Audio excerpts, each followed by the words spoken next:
El 27 de agosto de 1944, el general Dwight D. Eisenhower entró en París recién liberada. Las calles todavía olían a pólvora y la multitud aclamaba a cada soldado aliado que aparecía en escena. Desde las orillas del Atlántico hasta las estepas bielorrusas, el Reich estaba siendo aplastado por una tenaza gigantesca. En el oeste, los ejércitos aliados avanzaban a una velocidad que dejaba sin aliento a los propios planificadores. En el este, los soviéticos habían destruido el grupo de ejércitos centro en la Operación Bagration, una catástrofe militar sin precedentes que borró del mapa 30 divisiones alemanas en apenas 8 semanas. Alemania parecía al borde del colapso total. Ese optimismo, sin embargo, tenía un nombre clínico: euforia de victoria. Los mandos aliados comenzaron a creer que la guerra terminaría antes de Navidad. Las líneas logísticas se habían estirado hasta el límite. Los puertos aún no estaban operativos y el enorme ejército aliado avanzaba consumiendo combustible a una velocidad que ningún sistema de abastecimiento podía sostener. El general George S. Patton, cuyo tercer ejército había cruzado Francia como una tromba, se detuvo literalmente por falta de gasolina en la frontera alemana. La Red Bull Express, la cadena de 7.000 camiones que operaba día y noche por rutas de sentido único entre los puertos normandos y el frente, consumía 300.000 galones de combustible al día para abastecer a los mismos ejércitos que supuestamente debía nutrir. El sistema logístico aliado estaba devorándose a sí mismo.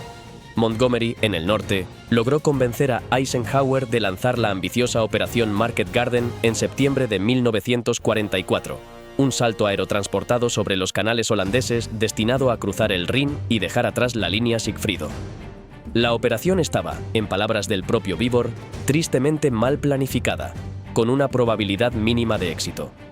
Las zonas de salto estaban demasiado lejos de los puentes objetivos. El 30º Cuerpo británico debía avanzar 104 kilómetros por una sola carretera sin alternativa de flanqueo. En Arnhem, la inteligencia aliada sabía que 2 divisiones Panzer de las SS descansaban en los alrededores, pero los analistas asumieron que estaban tan diezmadas por la retirada de Francia que no representarían amenaza seria.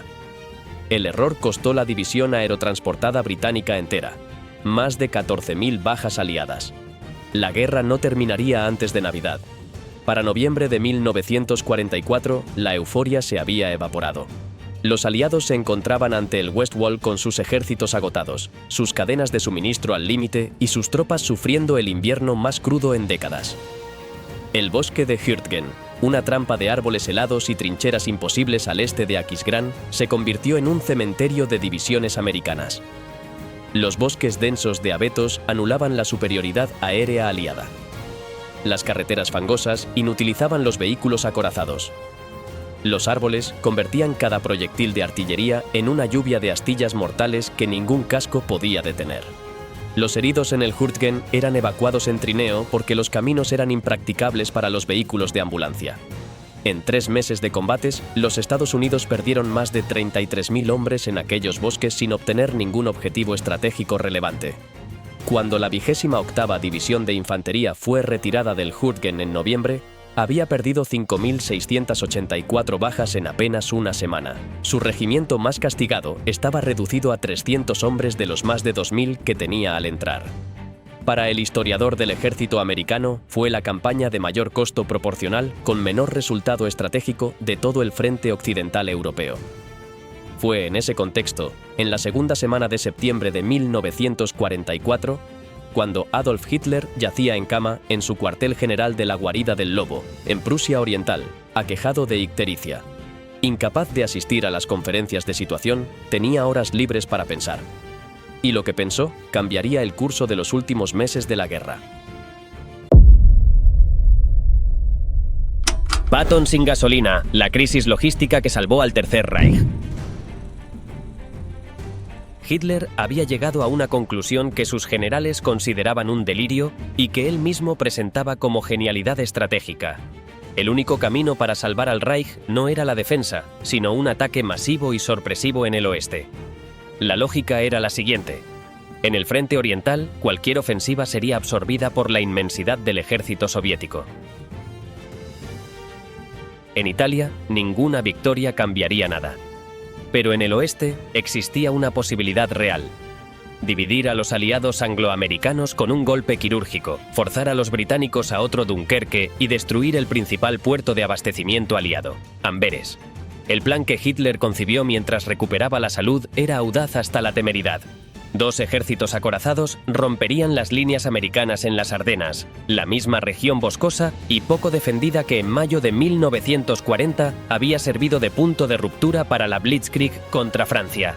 Cruzarían el río Mosa, girarían hacia el norte y tomarían Amberes, cortando el suministro de los ejércitos aliados del norte y atrapando entre 20 y 30 divisiones canadienses y británicas.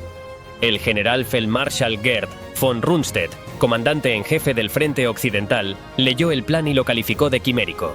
Su subordinado, el mariscal Walter Model, comandante del Grupo de Ejércitos B, pensaba lo mismo. Ambos propusieron variantes más modestas. Atacar, sí, pero con objetivos limitados que permitieran destruir fuerzas enemigas sin exponer los flancos alemanes a un contraataque devastador. Hitler rechazó estas soluciones pequeñas. El objetivo era Amberes o nada. Para ejecutar este sueño, el OKW comenzó en secreto absoluto a acumular recursos que Alemania apenas podía permitirse. 28 divisiones, incluyendo 7 divisiones acorazadas de las SS, serían retiradas del frente para ser reequipadas y reagrupadas. Los 1050 trenes necesarios para el transporte viajaban de noche, con las radios en silencio total. Las tropas en movimiento pernoctaban en aldeas durante el día con todos los vehículos escondidos en graneros, sin fuegos encendidos para no crear humo visible desde el aire. Los oficiales de artillería del cuerpo reconocieron personalmente todas las posiciones de las baterías, porque el número de personas autorizadas a conocer los planes era mínimo. El nombre en clave de la operación era Wacht am Rhein, Guardia sobre el Rin, diseñado para dar una impresión defensiva. Más tarde se rebautizaría como Herbstnebel, niebla de otoño. En el Adlerhorst, el cuartel general oculto de Hitler en el bosque cerca de Frankfurt, se produjo una de las escenas más reveladoras del estado mental del régimen en sus últimas semanas. Los comandantes de divisiones fueron convocados, registrados por guardias de las SS, obligados a entregar sus pistolas y sus maletines. A las 6 de la tarde, Hitler entró cojeando en el escenario. Los generales que no lo habían visto en meses quedaron impactados por su deterioro físico. Cara pálida, hombros caídos, un brazo que temblaba de manera visible. Se sentó detrás de una mesa flanqueado por Keitel y Jodl y empezó a hablar. Comenzó con una larga autojustificación sobre los orígenes de la guerra, el Lebensraum y las conspiraciones contra Alemania. Luego llegó al mensaje central. Las guerras se deciden cuando uno de los dos bandos reconoce que no puede ganar. El objetivo de la ofensiva era enseñar al enemigo, mediante golpes despiadados, que no había ganado todavía. Ninguna inhibición humana debe ser tolerada. Una ola de miedo y terror debe preceder a las tropas. Nadie en la sala se atrevió a discutir. Después, los generales se trasladaron al cercano castillo de Ziegenberg para celebrar el 69 aniversario de Rundstedt. Nadie tenía ganas de fiesta. Según Dietrich, ni siquiera podían hablar libremente de la ofensiva por el juramento firmado bajo pena de muerte. Model se llevó aparte a su colega y le susurró que aquella era la ofensiva alemana peor preparada de toda la guerra. Era verdad, y aún así todos obedecieron. Las figuras al mando de los dos ejércitos más importantes de la ofensiva eran tan distintas entre sí como era posible en el sistema militar alemán. Hasso von Manteuffel, comandante del V Ejército Panzer, era un caballero prusiano menudo y cerebral, veterano de las guerras de caballos en Prusia Oriental y de los combates en el norte de África y el Frente Oriental. Había demostrado repetidamente una capacidad poco común para la acción audaz y rápida. Sepp Dietrich, al mando del VI Panzer de las SS, era lo opuesto, un ex carnicero bávaro, uno de los primeros guardaespaldas personales de Hitler, que había llegado al mando de un ejército a base de lealtad política más que de pericia táctica. Su jefe de Estado Mayor tenía que gestionar sus deficiencias intelectuales. Cuando el teniente coronel von der Heydte fue a verle para preparar la operación de paracaidistas, Dietrich le preguntó qué podían hacer los paracaidistas en absoluto. Ignoró todas las preguntas técnicas y cuando Heydte le pidió información sobre el enemigo, respondió que al otro lado solo había un par de directores de banco y judíos. Era el hombre al que Hitler había confiado el eje de ataque más poderoso de la ofensiva. El ejército que Alemania envió a las Ardenas en diciembre de 1944 no era el mismo que había conquistado Europa en 1940. En apariencia, Los números de por sí ya eran impresionantes, con una fuerza compuesta por más de 400.000 hombres, 1.500 tanques, cañones de asalto y 1.900 aviones. Pero detrás de esas cifras había una realidad mucho más frágil. Las Volksgrenadier, las recientemente creadas divisiones del pueblo que formarían el grueso de la infantería, eran unidades formadas a toda prisa con los restos de divisiones destruidas en el frente oriental, marineros de la Kriegsmarine cuya utilidad había disminuido con el dominio aliado del mar, aviadores sin aviones de la Luftwaffe y adolescentes sacados de las Hitlerjugend. Su equipamiento era excelente en algunos aspectos, con abundantes subfusiles automáticos y Panzerfausten, los lanzacohetes antitanque desechables que podían destruir cualquier blindado aliado a corta distancia. Pero su entrenamiento era mínimo y su cohesión como unidades de combate, incipiente. Cuando combatían con fervor, podían ser temibles. Cuando el ímpetu se agotaba, se desintegraban. Las divisiones acorazadas de las SS eran otra historia. Los Panzergrenadiers de las SS habían sido seleccionados ideológicamente desde la infancia, adoctrinados y endurecidos en el frente oriental con una brutalidad que los distinguía del ejército regular. Sus tanques, los Panzer V Panther y los gigantescos Tiger II Königstiger de 68 toneladas, eran superiores en blindaje y potencia de fuego a cualquier carro aliado. Pero los Königstiger consumían combustible a un ritmo que la Alemania de 1944 no podía sostener. Y ahí estaba la contradicción fundamental del plan. Una ofensiva que dependía de la velocidad y el combustible, diseñada para un ejército que no tenía ni velocidad ni combustible suficiente para llegar a su objetivo. Mientras tanto, en el cuartel general oculto de la ofensiva, los oficiales alemanes observaban con asombro que la acumulación en los bosques de la Eifel era tan masiva que parecía imposible que la inteligencia aliada no la detectara. Aldeas y bosques estaban llenos a reventar de tropas y vehículos. En cualquier momento esperaban un ataque aéreo masivo. Pero no llegó. En las ciudades alemanas que estos soldados dejaban atrás, la realidad era igualmente sombría. Barrios destruidos por los bombardeos, ventanas tapadas con cartón, túneles del metro que funcionaban a ratos.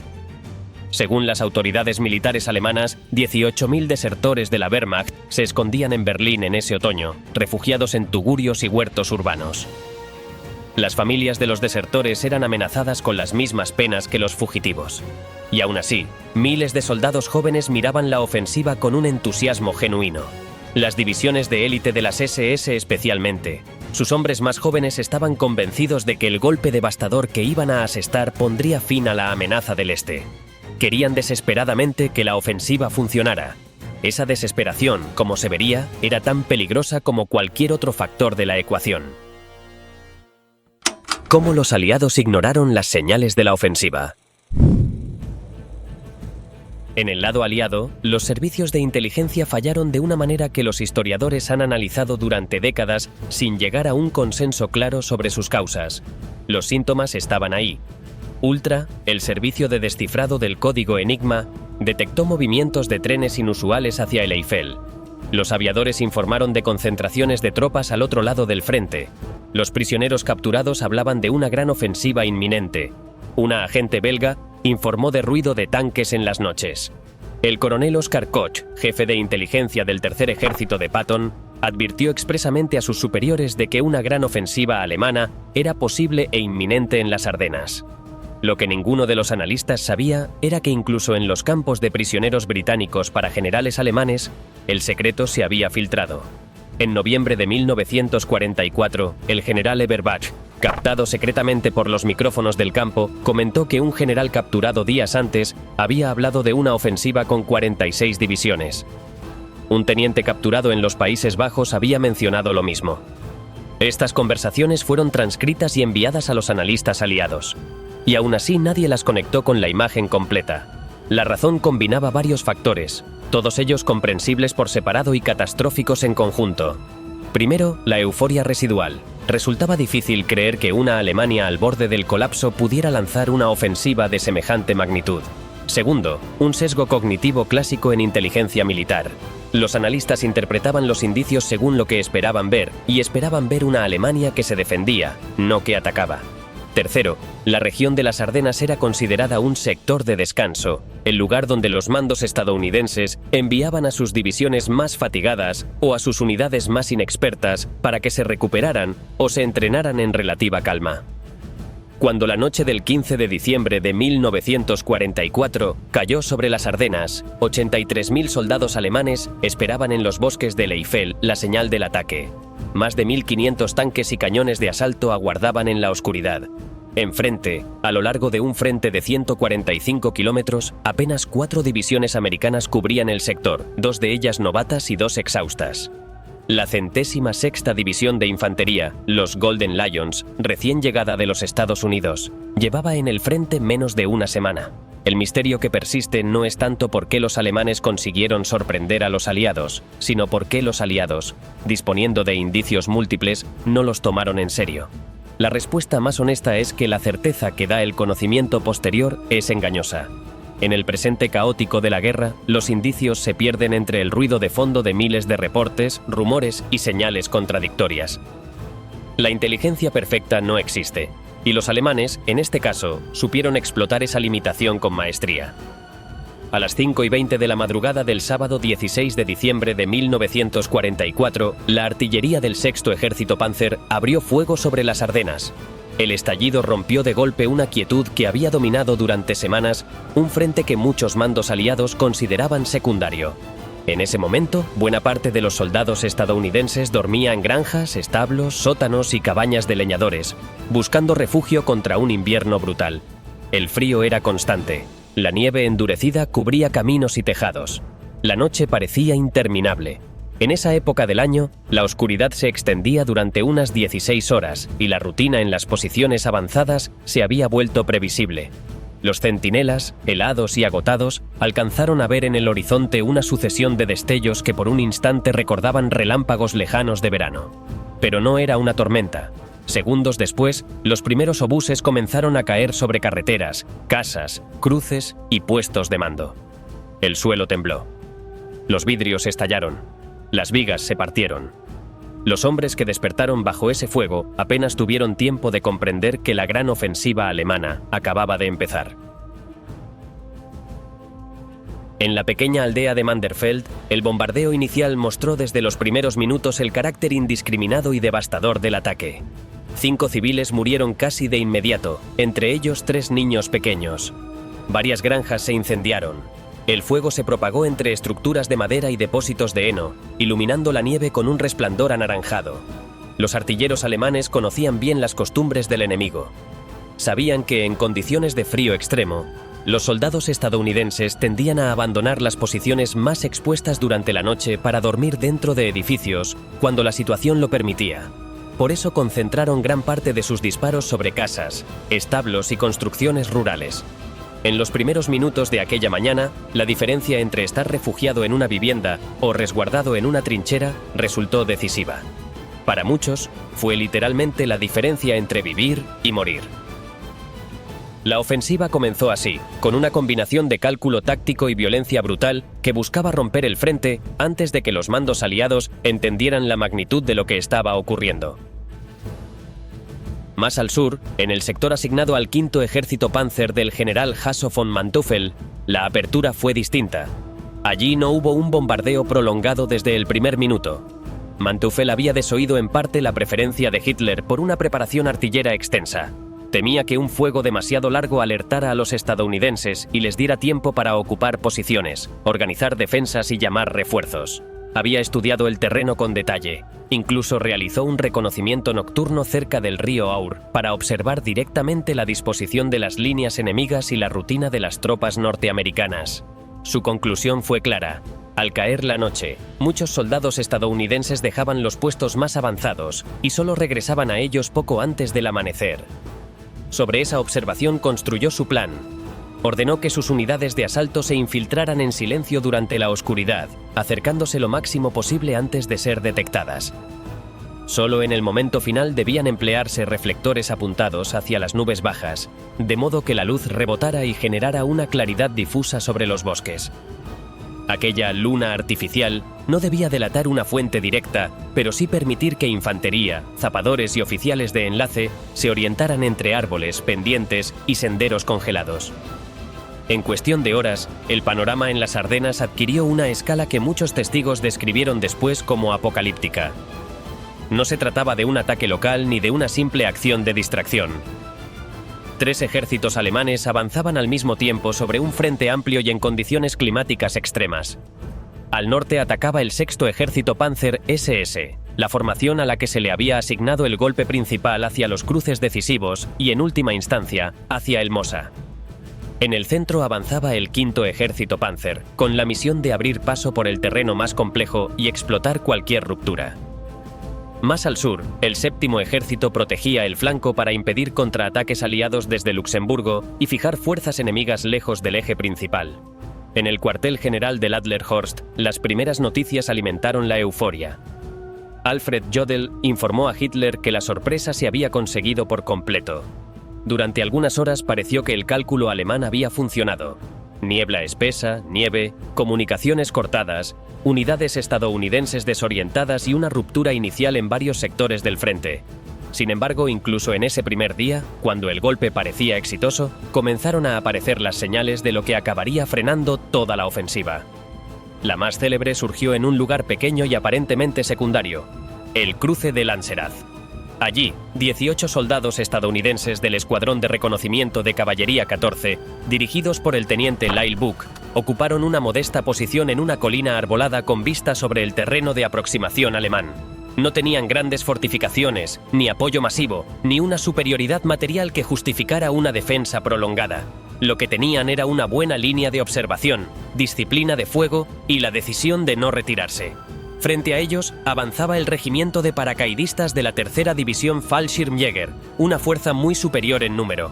Durante horas, Book y sus hombres frenaron el avance alemán con fuego preciso, obligando a los atacantes a desplegarse, buscar cobertura, reagruparse y volver a intentar el asalto una y otra vez. Los alemanes sufrieron centenares de bajas en sus intentos por desalojar aquella posición. Solo cuando los defensores quedaron prácticamente sin munición, aislados y superados, fueron finalmente capturados. Kampfgruppe Peiper, la punta de lanza y la masacre de Malmedy. Joachim Peiper tenía 31 años. Era joven, carismático, implacable y fanatizado. Veterano del Frente Oriental, donde había ganado la Cruz de Caballero con hojas de roble por sus acciones en la batalla de Járkov, era exactamente el tipo de oficial que las Waffen-SS cultivaban. La encarnación de la brutalidad ideológica convertida en eficacia táctica.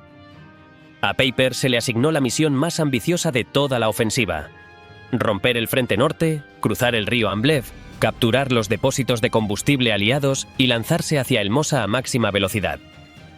Su grupo contaba con más de 4.000 hombres, 72 tanques Panther y Tiger y decenas de semiorugas.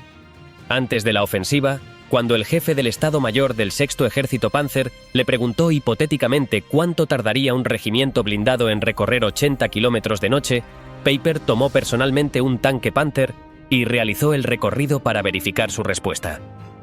Sabía que una cosa era mover un vehículo solo y otra muy distinta mover una división entera por los caminos embarrados de las Ardenas en diciembre. Su columna de tanques, semiorugas y otros vehículos se extendía casi 25 kilómetros en longitud. Los caminos eran tan estrechos que no podía cambiar el orden de marcha.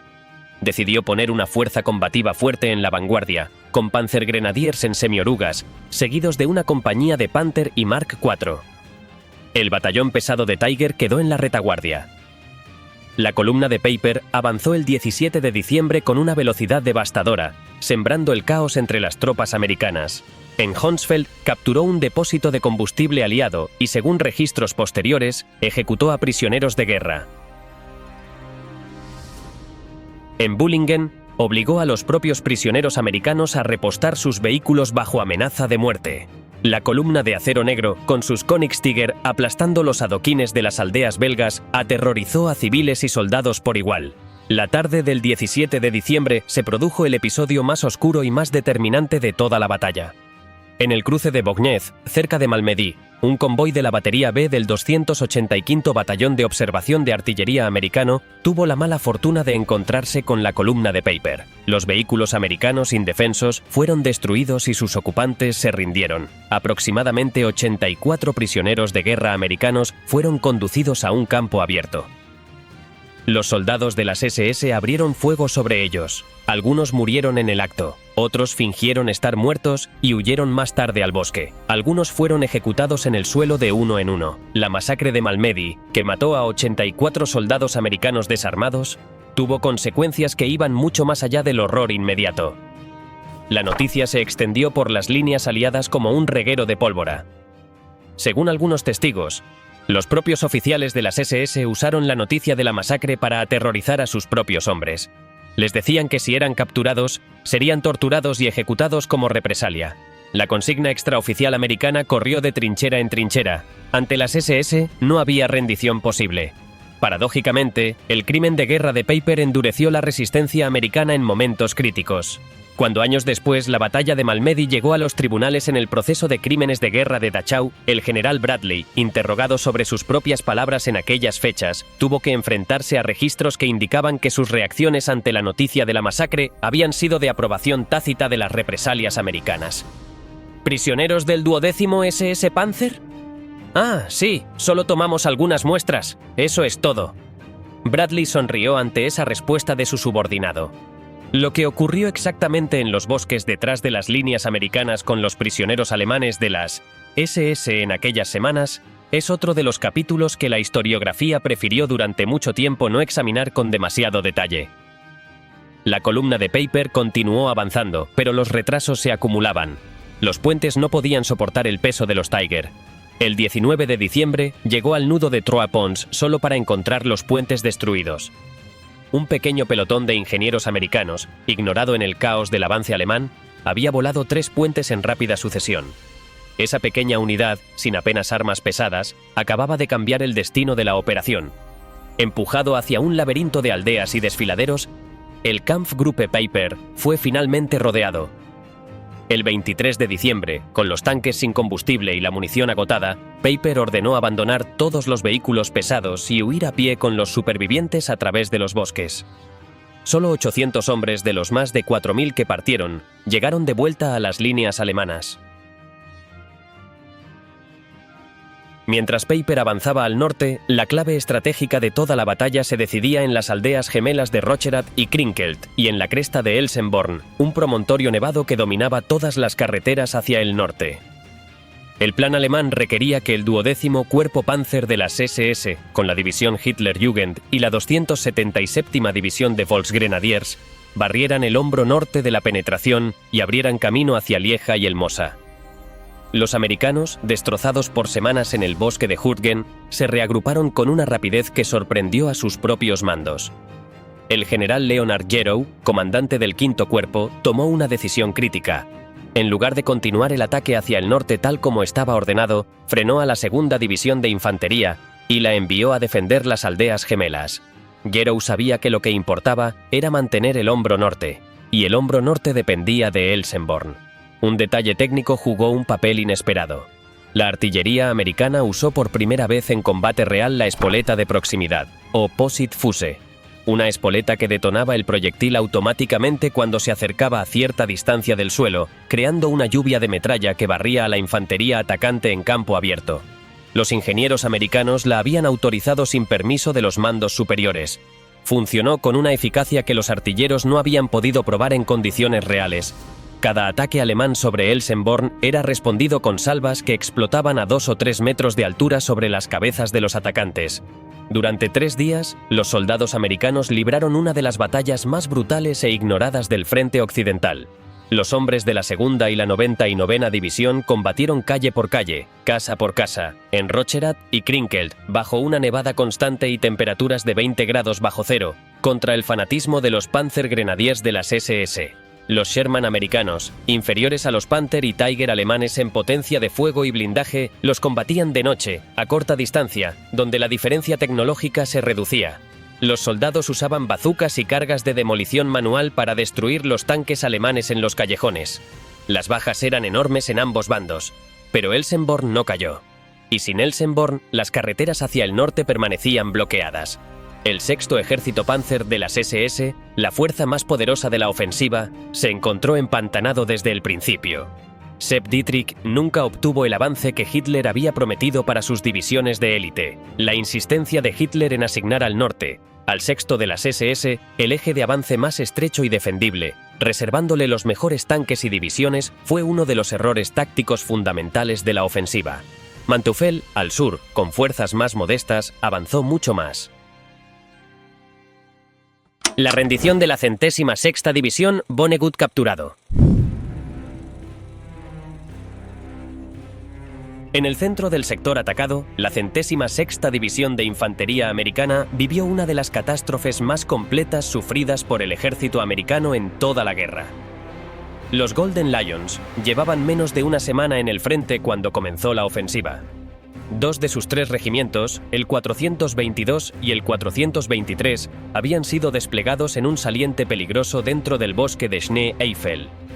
Cuando el quinto ejército Panzer atacó, las fuerzas alemanas rodearon el saliente por el norte y por el sur con una eficacia casi mecánica.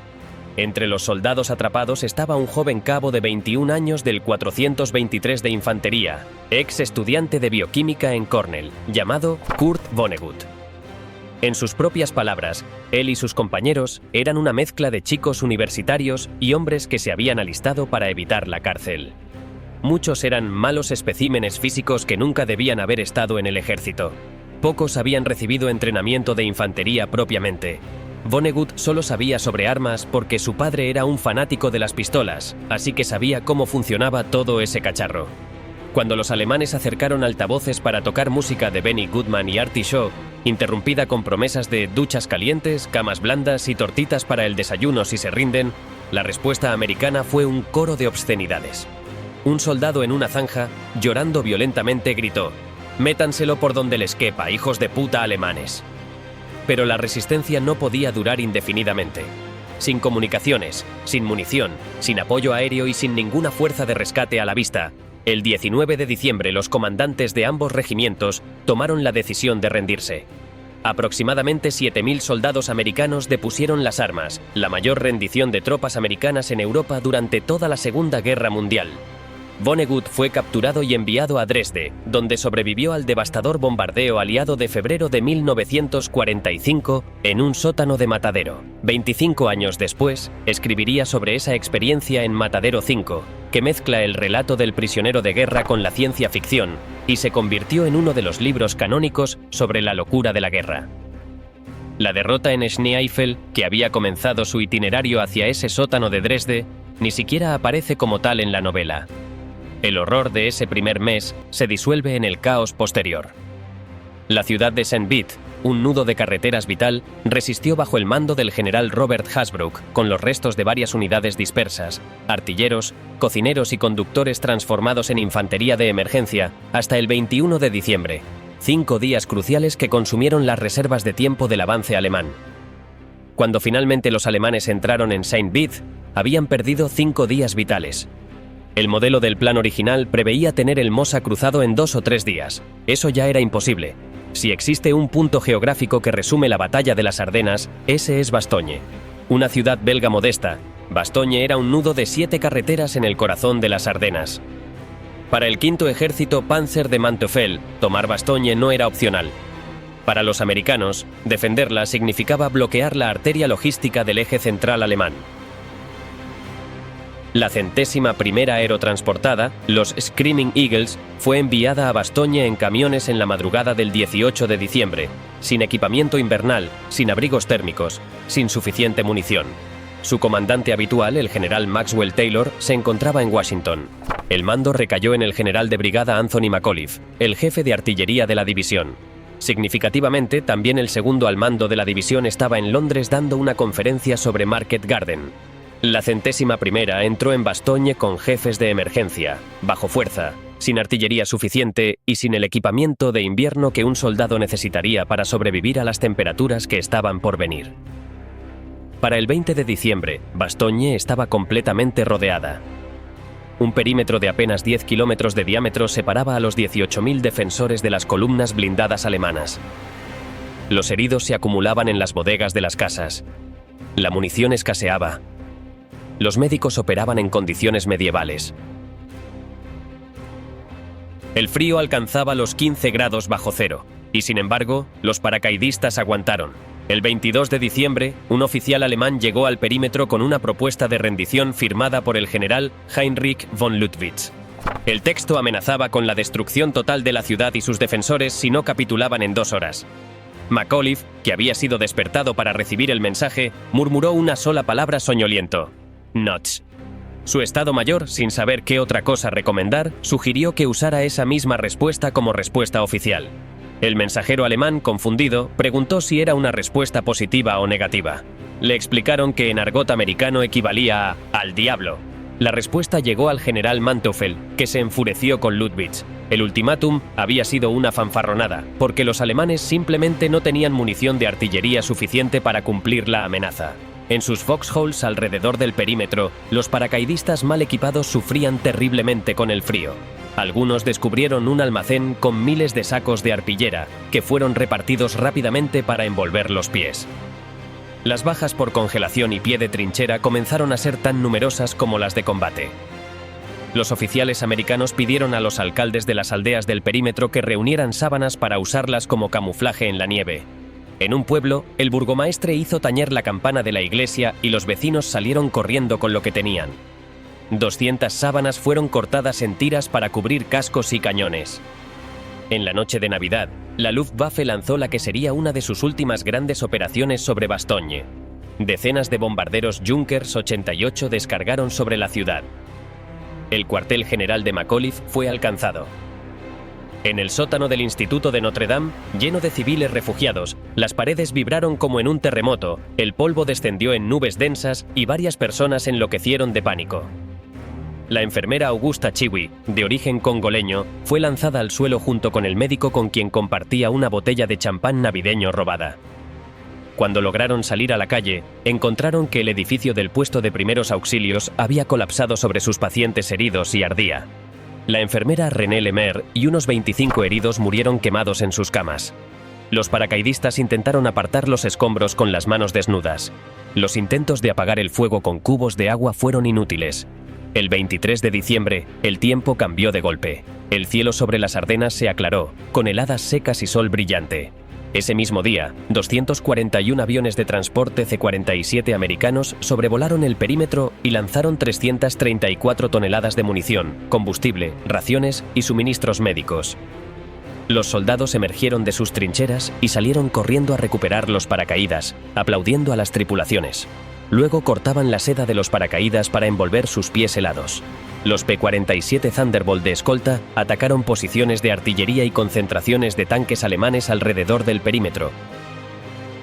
La ruptura del cerco llegó el 26 de diciembre, cuando la 4ª División Acorazada de Patton, lanzada en un avance de casi 100 kilómetros en 4 días, abrió un corredor hacia el sur de la ciudad. El giro épico de Patton, de Verdún a Bastogne. La tarde del 19 de diciembre de 1944, en un viejo cuartel de Verdún, la ciudad que en la Primera Guerra Mundial había absorbido 300.000 muertos, los principales comandantes aliados se reunieron en torno a un gran mapa de las Ardenas. Las noticias eran devastadoras. Eisenhower entró en la sala y miró los rostros preocupados de sus generales. «La situación que el enemigo nos ha creado», dijo, «debe ser considerada como una oportunidad para nosotros, no como un desastre». Solo Patton sonrió. Patton ya había preparado 3 planes de contingencia antes de la reunión. Cuando Eisenhower le preguntó cuándo podía atacar, respondió sin pestañear: «El 21 de diciembre, con 3 divisiones». El silencio que siguió en la sala fue de incredulidad. «No seas absurdo, George», le dijo Eisenhower.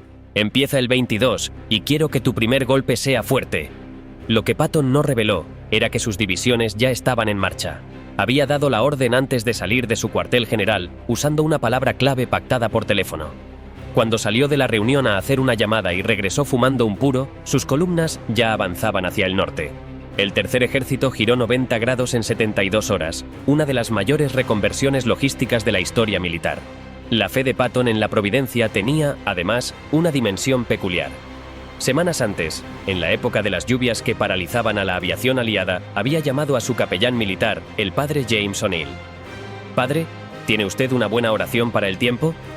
El capellán buscó en sus libros de oraciones y no encontró nada apropiado, así que compuso su propia oración, pidiendo al Altísimo que detuviera estas lluvias desmedidas y concediera buen tiempo para la batalla. Patton ordenó imprimir 250.000 copias y distribuirlas a cada hombre del tercer ejército. Cuando el cielo se aclaró el 23 de diciembre, Patton se cruzó con el capellán y le golpeó afectuosamente el casco con su fusta. «Bien, padre, nuestras oraciones funcionaron, lo sabía». Toda a lo largo de la reunión de Verdún, el superior de Patton, el general Bradley, había permanecido casi en silencio. Aún enfermo de estrés y afecciones cutáneas, se sentía completamente marginado. Eisenhower estaba tomando todas las decisiones y dando órdenes a Patton por encima de su cabeza. Bradley había aislado también su propio cuartel general, por negarse a trasladarlo de la ciudad de Luxemburgo, argumentando que eso asustaría a sus habitantes. Había quedado cortado de facto del primer ejército de Hodges por el avance alemán. Ni él ni ninguno de sus oficiales de Estado Mayor había visitado un solo cuartel general americano desde que comenzó la ofensiva. Cuando Eisenhower estaba a punto de subir al coche, se volvió hacia Patton. «Cada vez que consigo una nueva estrella, me atacan». Patton respondió sin titubear. «Y cada vez que te atacan, yo te saco del apuro».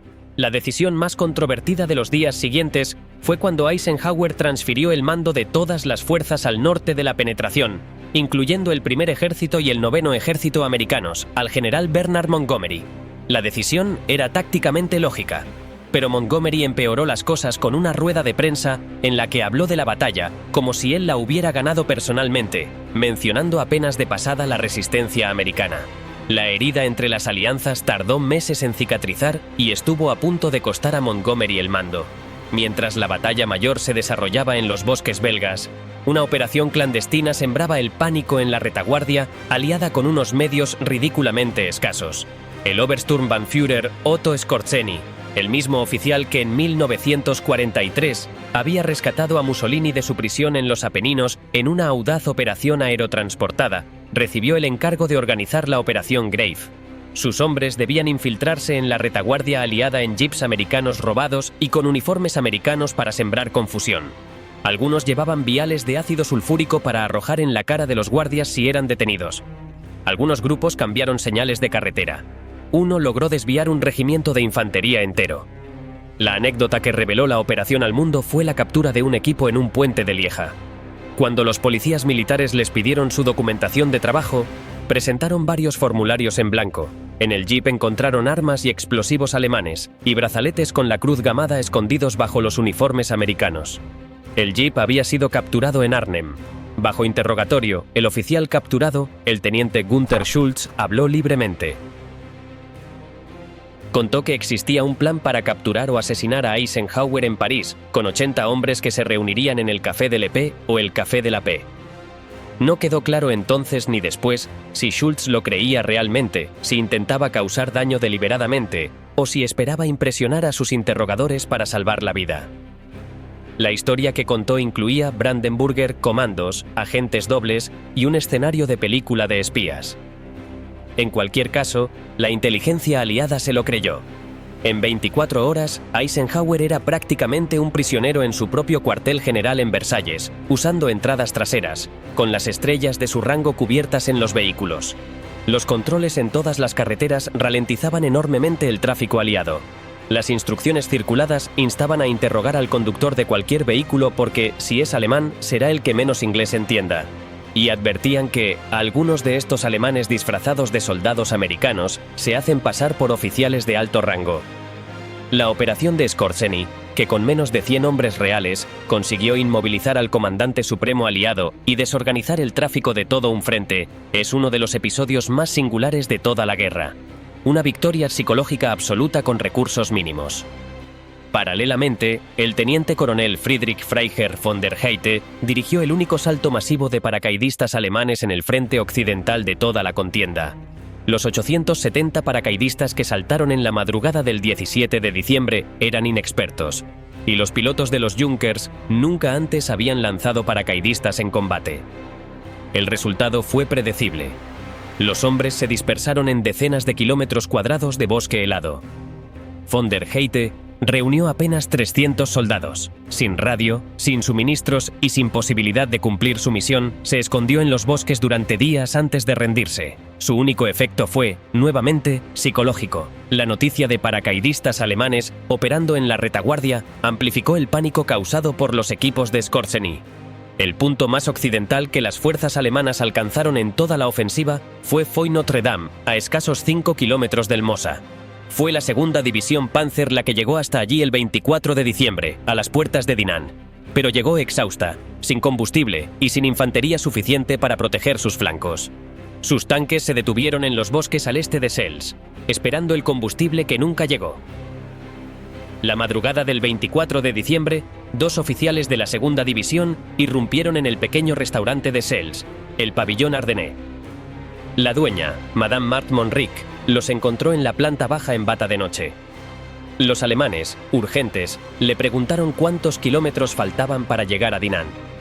Con una sangre fría extraordinaria, respondió que apenas 12, pero que la carretera estaba sembrada de minas americanas. Los alemanes, maldiciendo, se retiraron a los bosques cercanos para esperar el amanecer. Esa pausa fue suficiente. Esa misma noche, tropas británicas y americanas cerraron el cerco alrededor de la segunda división Panzer. La columna avanzada alemana en Foy-Notre-Dame fue detenida en la oscuridad por un solo tanque Sherman Firefly británico del tercer regimiento de tanques reales. El sargento Probert, al oír el sonido inconfundible de vehículos acorazados aproximándose, despertó a su tripulación. El primer disparo falló al vehículo delantero, pero impactó en un camión de municiones, cuya explosión iluminó toda la columna. El segundo disparo destruyó un Mark IV. Siguiendo la doctrina blindada británica de dispara y huye, Probert retrocedió antes de que los Panther de la columna pudieran localizarle. La segunda división Panzer, atrapada en los bosques sin combustible, fue destruida en los días siguientes. La meteorología tuvo un papel fundamental. Hitler había planeado conscientemente la ofensiva para el período de niebla, sabiendo que la supremacía aérea aliada era el factor que más podía perjudicarle. Durante los primeros 7 días, el tiempo cumplió con lo esperado. El 23 de diciembre, todo cambió de golpe. Miles de aviones aliados que llevaban días en tierra se lanzaron sobre las columnas alemanas. Los cazabombarderos P-47 Thunderbolt destruyeron tanques, camiones de combustible y convoyes de suministro. Para una ofensiva que dependía de capturar el combustible enemigo, la destrucción de los suministros propios fue fatal. La burbuja comenzaba su lenta deflación. El punto más occidental se había alcanzado el 24 de diciembre de 1944. A partir de ese momento, la pregunta no era si los alemanes serían expulsados, sino a qué precio. Patton cumple su promesa en Verdún. El 3 de enero de 1945, el primer ejército americano y el 30º Cuerpo británico lanzaron la contraofensiva desde el norte, mientras el tercer ejército de Patton continuaba empujando desde el sur. El objetivo era que los dos frentes se unieran en Houffalize cortando la cabeza del saliente, pero los alemanes no se rindieron fácilmente. Hitler siguió ordenando ataques contra Bastogne incluso cuando era militarmente evidente que la ofensiva había fracasado. El 4 de enero, el 9º SS Hohenstaufen y el 12º SS Hitlerjugend atacaron el perímetro de Bastogne desde el norte. Fue entonces cuando se produjo uno de los episodios más extraños de la campaña. Un cabo alemán perdido en los bosques nevados se aproximó por detrás a un paracaidista americano del 502º de Infantería Paracaidista, creyéndolo alemán, y le dio una palmada en el hombro para preguntarle dónde estaba. El paracaidista lo redujo y lo capturó. El cabo resultó ser un enlace de compañía, portando los planes detallados del ataque para la madrugada siguiente, incluyendo las posiciones exactas de los puntos de concentración de tropas a las 4 horas. El interrogador sospechó que la información era demasiado buena para ser verdad, pero resultó ser genuina. Toda la artillería del 101ª aerotransportada y los morteros disponibles se prepararon. El ataque del SS Hohenstaufen fue destrozado antes de comenzar. El contraataque aliado en el norte avanzó muy lentamente. La nieve, el hielo y la niebla volvían casi imposible el movimiento. Los Sherman se deslizaban por los caminos. La infantería caminaba por bosques donde la nieve acumulada llegaba a la cintura en algunos puntos. Sin apoyo aéreo en los días de mal tiempo, el progreso se medía en cientos de metros por día. Y los alemanes, aunque muy diezmados, combatían con una fiereza que los vencedores más tarde reconocerían. Sabían que no había vuelta atrás. generales alemanes como Manteuffel y Ludwig pedían repetidamente permiso para retirarse hacia posiciones más defendibles. Hitler los rechazaba invariablemente con la promesa de nuevas divisiones. Los batallones del Führer-Begleit estaban reducidos a menos de 150 hombres y sus comandantes eran todos bajas. Algunos oficiales reportaban que no había ni siquiera combustible suficiente para remolcar los tanques dañados hasta los talleres. La respuesta del Adlerhorst era predecible. Otro ataque, prometiendo el Hitlerjugend, prometiendo una división de Volksgrenadiers fresca. Los generales miraban los mapas y sabían que las promesas no llegarían. La ciudad de Houffalize quedó tan destruida por los bombardeos aliados que sus propios habitantes tardaron en reconocer dónde estaban sus casas al regresar. La Roche-en-Ardennes quedó en ruinas. Docenas de aldeas a lo largo del saliente fueron simplemente borradas del mapa. El 16 de enero de 1945, exactamente un mes después del inicio de la ofensiva, los ejércitos americanos procedentes del norte y del sur se unieron en Houffalize. El saliente había sido aplastado. La batalla de las Ardenas terminó oficialmente el 29 de enero de 1945, cuando el frente aliado quedó restablecido en las posiciones de partida del 16 de diciembre. La ofensiva había costado 6 semanas y no había ganado un solo kilómetro permanente. Las cifras son frías pero elocuentes. Las bajas totales alemanas en la batalla de las Ardenas, entre el 16 de diciembre de 1944 y el 29 de enero de 1945, fueron de aproximadamente 80.000 muertos, heridos y desaparecidos. Los americanos sufrieron 75.482 bajas, con 8.407 muertos en acción. Los británicos perdieron 1.408 hombres, 200 de ellos muertos. En 6 semanas de combates, la batalla de las Ardenas costó más vidas americanas que cualquier otra operación del frente europeo. La 106ª División de Infantería perdió 8.568 hombres, la cifra más alta de cualquier división en la batalla, la mayoría prisioneros de guerra. La 101ª Aerotransportada tuvo 535 muertos en combate. Para Alemania, el fracaso fue definitivo e irreversible. Las reservas blindadas guardadas durante meses, los 1.500 tanques, los Volksgrenadiers entrenados con esmero, las divisiones de élite de las SS, todo fue consumido en un saliente que no llegó jamás al Mosa. El frente oriental, desguarnecido para alimentar las Ardenas, respondió a su manera. Los soviéticos lanzaron la operación Vistula-Oder el 12 de enero de 1945, apenas 4 semanas después del inicio de la ofensiva alemana en el oeste. En 10 días, los ejércitos del mariscal Zhukov avanzaron 500 kilómetros en dirección a Berlín. La apuesta de Hitler había acelerado el colapso que pretendía evitar. Para los americanos capturados, el destino fue habitualmente sombrío. El sargento John Klein, de la 106ª División, describió en su diario las marchas hacia los campos de prisioneros alemanes, jornadas enteras sin comida, puñados de nieve como único recurso para beber, sin abrigos, con los alemanes obligándoles a ceder sus botas a los civiles en las aldeas del camino. El 25 de diciembre, civiles alemanes arrojaron piedras a una columna de prisioneros. En otra aldea, un hombre de traje irrumpió en la calle y golpeó a un prisionero con su maletín. El guardia alemán explicó que debía estar alterado por los bombardeos. «No hay Navidad, excepto en nuestros corazones», escribió Klein. Meses después, cuando las tropas aliadas avanzaban hacia el interior de Alemania en la primavera de 1945, el corresponsal de guerra australiano Godfrey Blonden se topó con un grupo de prisioneros americanos liberados, presumiblemente también de la 106ª División. Los describió con costillas de xilófono, mejillas hundidas, cuellos finos y brazos colgantes. Eran un poco histéricos de alegría al encontrar a otros anglosajones. Habían llegado a Europa apenas en diciembre, escribió Blonden. Habían sido enviados directamente al frente y habían recibido el peso completo de la contraofensiva alemana ese mismo mes. Desde su captura, los habían movido casi constantemente de un sitio a otro, y contaban historias de compañeros apaleados hasta la muerte por guardias alemanes simplemente por apartarse de la columna para coger remolachas azucareras de los campos. Eran más dignos de lástima porque eran solo chicos sacados de hogares normales en un país normal que no sabían nada de Europa. Algunos de los que no tuvieron la fuerza de sobrevivir a las condiciones de los campos se convirtieron en lo que sus compañeros llamaban el hombre de la mirada de 5.000 millas, reducidos a una apatía total. se negaban a comer, a moverse y morían silenciosamente de hambre. Uno de los modelos documentados para esa figura fue el hombre en el que el propio Vonnegut se inspiró para el Billy Pilgrim de Matadero 5.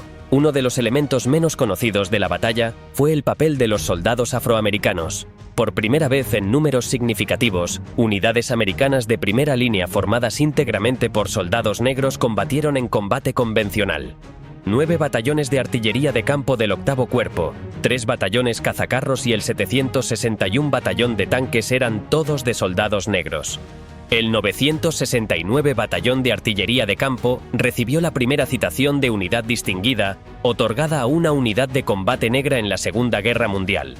El capitán John Long, del 761 Batallón de Tanques, declaró que combatía no por Dios y la patria, sino por mí y mi pueblo. El coste para los civiles belgas fue devastador. Las SS seguían a las unidades combatientes para identificar a quienes habían colaborado con los americanos durante el otoño, a los miembros de la resistencia y a los jóvenes que habían evitado el servicio en la Wehrmacht.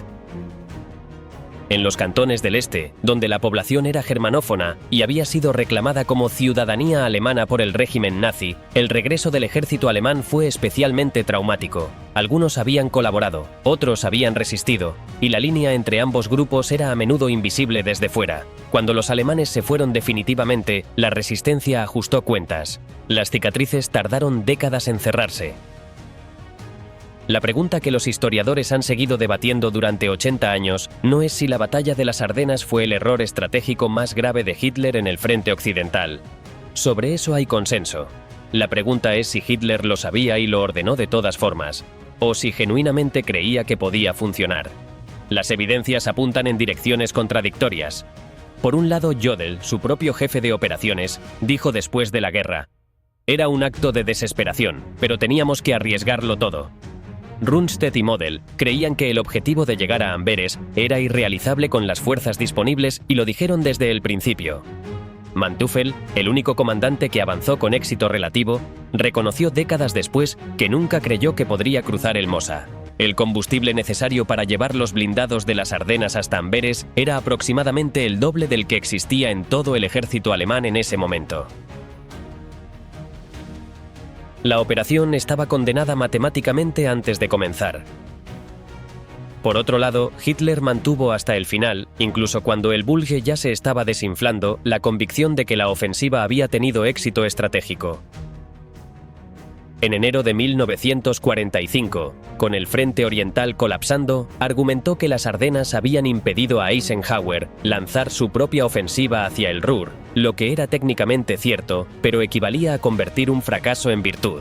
Existe una teoría, sostenida por algunos historiadores militares, de que Hitler era consciente de que la guerra estaba perdida, pero prefería una derrota catastrófica y total a cualquier negociación, porque la negociación habría significado su derrota personal y la del régimen que encarnaba. En este sentido, la batalla de las Ardenas no sería tanto un intento de ganar la guerra como un intento de prolongarla el máximo tiempo posible, quemando los recursos de Alemania a una velocidad que garantizara que ningún sucesor pudiera llegar a ningún acuerdo. Esta hipótesis encaja con el comportamiento de Hitler en los meses posteriores. La orden de destruir la propia infraestructura alemana en el Decreto Nerón de marzo de 1945, la negativa absoluta a considerar cualquier retirada táctica, las ejecuciones sumarias de generales que retrocedían sin permiso. Lo que sí está documentado sin ambigüedad es que los propios generales que ejecutaron la ofensiva sabían que era una apuesta imposible. Todos combatieron, sin embargo, porque en el ejército alemán de 1944, la alternativa a obedecer era la horca. El propio Model, que en privado expresó sus dudas más de una vez, se suicidó el 21 de abril de 1945, cuando sus fuerzas fueron rodeadas en el Ruhr, negándose tanto a capitular como a continuar. Bodenplatte, el último ataque aéreo desesperado de la Luftwaffe. El 1 de enero de 1945, cuando el Tercer Reich ya consumía sus últimas reservas humanas y materiales en la ofensiva de las Ardenas, la Luftwaffe intentó recuperar de golpe una capacidad que en realidad había perdido mucho antes. Aquella mañana lanzó la Operación Bodenplatte, el último gran ataque aéreo alemán en el frente occidental. La idea era tan ambiciosa como desesperada. Golpear simultáneamente los aeródromos aliados en Bélgica, los Países Bajos y el norte de Francia, destruir en tierra la mayor cantidad posible de cazas y cazabombarderos y aliviar así la presión aérea que estaba asfixiando a las fuerzas alemanas en combate. Más de 900 aviones participaron en la operación. El ataque cayó sobre 16 bases aéreas y, durante unas horas, produjo exactamente el efecto que los planificadores alemanes habían buscado. Muchos pilotos aliados todavía estaban relajados por las celebraciones de Año Nuevo. En varios campos, la alerta llegó tarde. Unos 300 aviones aliados fueron destruidos o dañados en tierra. Desde un punto de vista puramente táctico, el golpe fue serio, incluso impresionante. Pero la guerra ya no se decidía solo por el daño inmediato que podía infligirse en una jornada. Se decidía por la capacidad de absorber pérdidas, sostener ritmos de producción y conservar personal experimentado. Y en ese cálculo más amplio, Bodenplatte fue una catástrofe para Alemania. La Luftwaffe perdió 271 aparatos en la operación. El número por sí solo ya era gravísimo para una fuerza aérea agotada, con combustible escaso, formación deficiente y pilotos cada vez más jóvenes o menos preparados. Pero lo más duro no fue únicamente la pérdida material. Entre los muertos, heridos y capturados había una proporción alarmante de pilotos veteranos, hombres con experiencia real en combate, exactamente el recurso que Alemania ya no podía reemplazar. Los aliados, en cambio, podían reponer los aviones destruidos en cuestión de días gracias a una maquinaria industrial inmensamente superior, cadenas logísticas intactas y una retaguardia segura. En otras palabras, Bodenplatte logró destruir aparatos enemigos, pero consumió un capital humano que la Luftwaffe no tenía forma de reconstruir. Fue una victoria táctica que aceleró una derrota estratégica.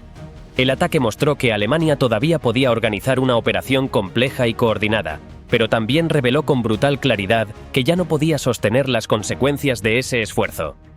La aviación había sido uno de los factores más decisivos de toda la batalla de las Ardenas, no solo por los ataques que finalmente ejecutó, sino también por la ausencia temporal de esos ataques durante la primera fase de la ofensiva. Hitler había apostado a que el mal tiempo protegería el avance alemán, y durante varios días esa apuesta pareció funcionar. En los primeros 7 días de la batalla, la niebla espesa, las nubes bajas y la visibilidad reducida dejaron en tierra a buena parte de los cazabombarderos aliados. Aquellos aviones, especialmente los P-47 Thunderbolt y otros modelos utilizados para atacar columnas motorizadas, eran una amenaza mortal para cualquier ofensiva alemana. Su capacidad para detectar vehículos en movimiento, castigar carreteras, destruir depósitos y desorganizar convoyes convertía al cielo despejado en un enemigo más para los alemanes. Sin embargo, durante esa primera semana, el invierno cerró el espacio aéreo y neutralizó, al menos por un tiempo, la superioridad aérea aliada. Ese respiro fue una de las condiciones que hicieron posible el avance inicial alemán. Sin él, muchas de las columnas acorazadas habrían sido golpeadas desde el primer día con una intensidad imposible de soportar. Pero el mismo clima que ayudó a los alemanes también convirtió las Ardenas en un escenario de desgaste extremo. El frío paralizaba motores, endurecía el suelo, agotaba a los soldados y complicaba la evacuación de heridos. La nieve, el barro congelado y las carreteras estrechas ralentizaban el movimiento de tropas y combustible. La ofensiva dependía de la velocidad y cada obstáculo atmosférico o logístico erosionaba esa ventaja. Cuando el cielo finalmente se abrió el 23 de diciembre, el equilibrio cambió de forma inmediata. Lo que hasta entonces había sido una ofensiva peligrosa pero todavía viable, empezó a convertirse en una carrera condenada. Los cazabombarderos aliados se lanzaron sobre las carreteras de las Ardenas con una violencia que los mandos alemanes no podían contrarrestar. Las columnas acorazadas, visibles sobre la nieve y obligadas a avanzar por rutas predecibles, quedaron expuestas. Los tanques que habían sobrevivido días enteros de combate terrestre fueron destruidos desde el aire en cuestión de horas. Los convoyes de municiones y combustible, indispensables para sostener cualquier penetración profunda, fueron detectados y atacados sistemáticamente. Lo que la niebla había protegido, el cielo despejado empezó a aniquilarlo. En sectores como la cresta de Elsenborn, muchos soldados estadounidenses vivieron ese cambio casi como una liberación visible. Tras días de incertidumbre, presión constante y noticias fragmentarias, el dominio del aire regresó con una contundencia tranquilizadora para ellos y devastadora para el enemigo. Un soldado americano describió aquellos días de cielo limpio con una mezcla de asombro y alivio. Recordó las finas estelas blancas de los bombarderos sobre el azul intenso del invierno y las trayectorias ondulantes de los cazas que giraban mientras intentaban derribarse unos a otros. La guerra aérea se veía desde abajo como un espectáculo lejano y hermoso, pero su efecto en tierra era brutal y concreto. También observaban por decenas los pequeños Piper Cub de observación artillera, aviones ligeros y vulnerables que patrullaban el frente corrigiendo fuego de artillería y vigilando movimientos enemigos. Su presencia era una señal de que el sistema aliado de detección, ajuste y respuesta volvía a funcionar con precisión. Cuando uno de esos Piper Cub levantaba de repente la cola y descendía con brusquedad, muchos soldados entendían de inmediato lo que significaba. No era una maniobra sin importancia, era una advertencia. Si el avión se tiraba hacia abajo, probablemente cazas enemigos o fuego antiaéreo amenazaban la zona, y eso significaba que debían buscar cobertura de inmediato. Mientras la atención del mundo se concentraba en las Ardenas, Hitler decidió abrir otro frente ofensivo en el oeste, una segunda sacudida en medio de una situación militar ya extremadamente deteriorada. El 31 de diciembre de 1944, apenas un día antes de Bodenplatte, las fuerzas alemanas lanzaron en Alsacia la Operación Nordwind. Fue la última gran ofensiva alemana en suelo occidental después del inicio de las Ardenas y respondió a una lógica similar: aprovechar debilidades temporales del despliegue aliado, forzar nuevas crisis de mando y obtener ganancias operacionales que alteraran el equilibrio estratégico. El objetivo era golpear al séptimo ejército estadounidense, cuyo frente se había estirado peligrosamente después de que varias divisiones fueran desviadas hacia el norte para contener el ataque en Bélgica y Luxemburgo. En sus primeras fases, Nordwind logró avances importantes. La presión alemana fue real, y durante algunos días surgió el temor de que Alsacia se convirtiera en una nueva crisis mayor dentro del ya complicado panorama del frente occidental. El problema no fue solo militar, también fue político. En medio de la ofensiva, Eisenhower evaluó la posibilidad de un repliegue desde Estrasburgo para acortar el frente y evitar una exposición innecesaria.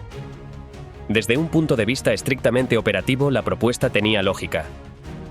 Pero Estrasburgo no era una ciudad cualquiera. Para Francia, y especialmente para Charles de Gaulle, su valor simbólico era inmenso. La ciudad representaba historia, soberanía y legitimidad nacional. Abandonarla después de haber sido recuperada resultaba políticamente inaceptable. De Gaulle reaccionó con firmeza y llegó a amenazar con retirar las fuerzas francesas del mando aliado si la ciudad era entregada sin pelea. La tensión entre cálculo estratégico y símbolo nacional alcanzó tal nivel que Winston Churchill tuvo que intervenir personalmente y voló para mediar entre los distintos mandos y gobiernos. Finalmente, Estrasburgo no fue abandonada. La decisión evitó una fractura política entre aliados en un momento extremadamente delicado. Nordwind, aunque menos famosa que la Batalla de las Ardenas, fue una operación costosa y prolongada. Causó más de 15.000 bajas estadounidenses y se extendió hasta el 25 de enero de 1945. No cambió el curso general de la guerra, pero demostró que el régimen de Hitler seguía dispuesto a gastar sus últimas reservas en ataques simultáneos, incluso cuando la lógica militar indicaba que la capacidad ofensiva alemana estaba cerca del agotamiento total. Esa insistencia desconcertaba incluso a sus propios generales. Algunos podían ver en ella un último gesto de audacia operacional. Otros la interpretaban como una obstinación desligada de la realidad. En cualquier caso, Bodenplatte y Nordwind pertenecieron al mismo momento histórico, el instante en que el Tercer Reich todavía era capaz de lanzar golpes violentos y coordinados, pero ya no tenía fuerza suficiente para convertir esos golpes en una recuperación real. Cada ofensiva mostraba energía, cada ofensiva también aceleraba el colapso. Detrás de las grandes decisiones estratégicas y los movimientos de divisiones en el mapa, la batalla de las Ardenas fue, ante todo, la experiencia de cientos de miles de individuos en un frío que mataba por sí solo. Comprender la batalla exige asomarse a esa escala humana. Los soldados americanos en las Ardenas sufrieron el invierno con un equipamiento invernal completamente insuficiente. Las botas estándar del ejército americano, con sus suelas de cuero impermeabilizadas, eran inadecuadas para semanas de nieve y temperaturas bajo cero. El pie de trinchera, que comenzaba con entumecimiento y calambres y terminaba en gangrena si se dejaba avanzar, causó bajas no de combate en cifras que en algunas unidades llegaron a superar a las bajas por fuego enemigo. Las autoridades médicas americanas calcularon que por cada hombre evacuado por herida de combate, al menos uno lo era por lesiones relacionadas con el frío. El soldado de las Ardenas era un hombre que combatía en dos frentes, contra el enemigo delante y contra la hipotermia desde abajo. Los alemanes, con su experiencia en el frente oriental, estaban algo mejor preparados para el frío extremo. Aunque sus divisiones de las Ardenas también carecían de suficiente equipamiento de invierno. Lo que los soldados alemanes tenían era una tradición de brutalidad adquirida en Rusia, la capacidad de operar en condiciones que habrían paralizado a unidades menos endurecidas. Los Volksgrenadiers, sin esa experiencia oriental, sufrían tanto como los americanos. Cuando se rendían o eran capturados, muchos de los más jóvenes estaban tan deshidratados, hambrientos y agotados, que los propios soldados americanos que los custodiaban les daban sus raciones de emergencia. La vida cotidiana en los bosques nevados de las Ardenas era una lucha permanente contra el frío, el hambre, el miedo y la orientación. Los bosques de abetos densos hacían que la visibilidad se redujera a pocos metros. Los caminos cubiertos de nieve eran idénticos entre sí. Los mapas no podían transmitir la realidad del terreno. Unidades enteras se extraviaban en los bosques y aparecían horas después a kilómetros de su posición prevista. Los Tree Bursts, los proyectiles de artillería que explotaban al impactar contra los árboles y llueven astillas de madera y metal sobre los soldados en sus trincheras, eran uno de los mayores terrores específicos del bosque. Los cascos no protegían contra esas astillas que venían desde arriba. Los civiles belgas que permanecieron en la zona de combate experimentaron la guerra de una manera que ningún documental podría transmitir del todo.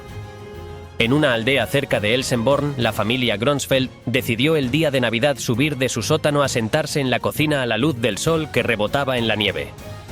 Un proyectil alemán explotó cerca y un fragmento de metralla entró por la ventana y alcanzó en el cuello a la pequeña Elfriede Gronsfeld, de 5 años. Los médicos americanos acudieron pero no pudieron hacer nada. La niña fue enterrada el 29 de diciembre. ¿Qué se puede decir a la madre?, escribió una vecina en su diario. Llora y no puede entender. Los soldados americanos también tenían sus propios rituales de supervivencia psicológica. Escribían cartas a casa que los censores filtraban cuidadosamente, eliminando toda información táctica pero dejando pasar el miedo y la añoranza. Algunos rezaban, como el propio Patton en su oración meteorológica. Otros desarrollaban supersticiones privadas, talismanes, rutinas exactas, patrones de comportamiento cuya interrupción podía significar mala suerte. El humor negro era ubicuo. Cualquier situación, por terrible que fuera, podía convertirse en chiste en la trinchera, porque la alternativa era el colapso psicológico. Los Combat Fatigue Cases, los colapsos nerviosos de combate, fueron miles en las Ardenas. El ejército americano, a diferencia de guerras anteriores, reconocía el trastorno y evacuaba a los afectados en lugar de fusilarlos por cobardía. Un detalle revelador es que, cuando las primeras tropas de Patton llegaron a Bastogne y abrieron el corredor el 26 de diciembre, los paracaidistas de la 101ª que salieron a recibirlos no los aclamaron con vítores y abrazos como en las películas. Muchos estaban simplemente demasiado agotados y anestesiados para reaccionar con alegría. Algunos preguntaron si habían traído comida. Otros ni siquiera salieron de sus trincheras. El coraje no siempre tiene aspecto heroico. A veces tiene aspecto de hombre sentado en la nieve con los ojos vacíos, sin energía ni siquiera para alegrarse de seguir vivo. La batalla de las Ardenas dejó heridas que tardaron décadas en curarse y enigmas que no se han resuelto del todo. Joachim Peiper fue juzgado en Dachau en 1946 junto con otros 73 miembros de la primera división Panzer SS. Fue condenado a muerte por la masacre de Malmedy. La sentencia fue conmutada en 1954 tras un controvertido proceso de revisión que incluyó alegaciones de torturas y simulacros de ejecución en los interrogatorios originales. Salió de prisión en 1956. En 1976 trabajaba como traductor y vivía retirado en la aldea alsaciana de Traves, Francia.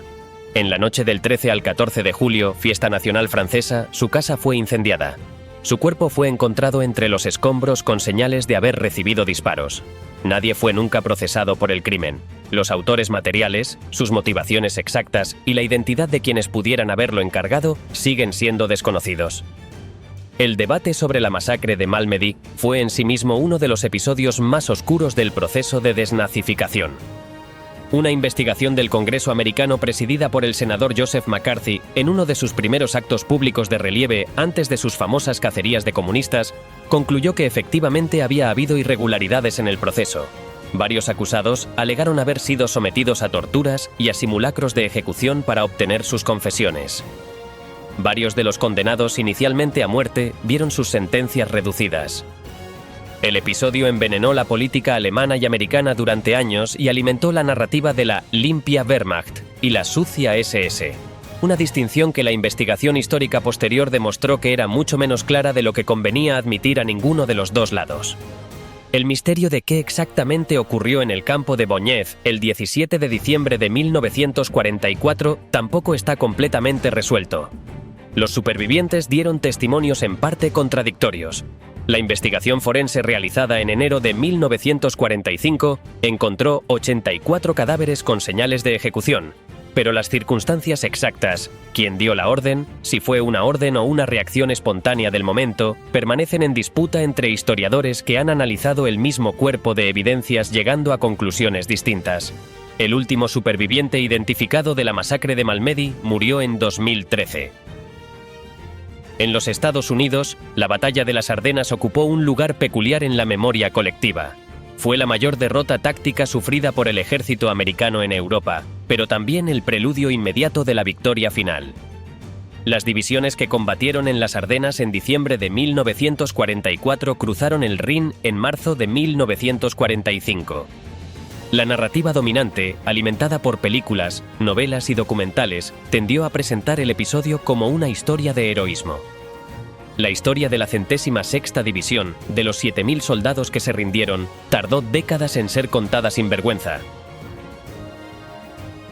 La historia de los batallones afroamericanos que combatieron en esos bosques tardó décadas más.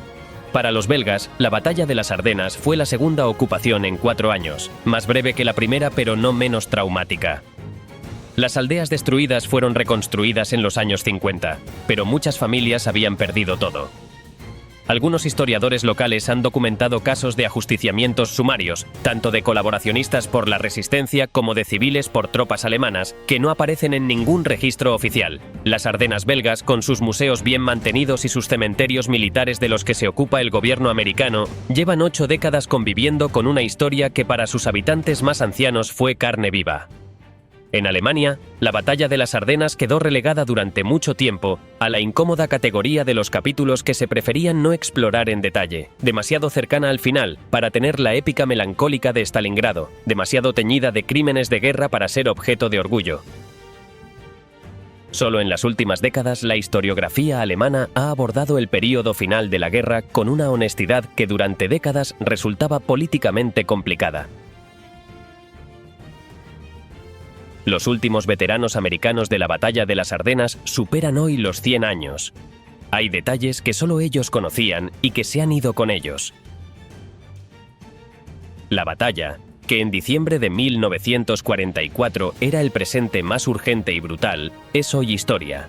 Pero sus registros, sus controversias y sus preguntas sin respuesta siguen ahí, en los archivos y en los bosques helados de las Ardenas, donde la nieve cae cada invierno sobre los mismos campos donde, 80 años atrás, los últimos blindados del Tercer Reich avanzaron hacia un río que nunca cruzaron.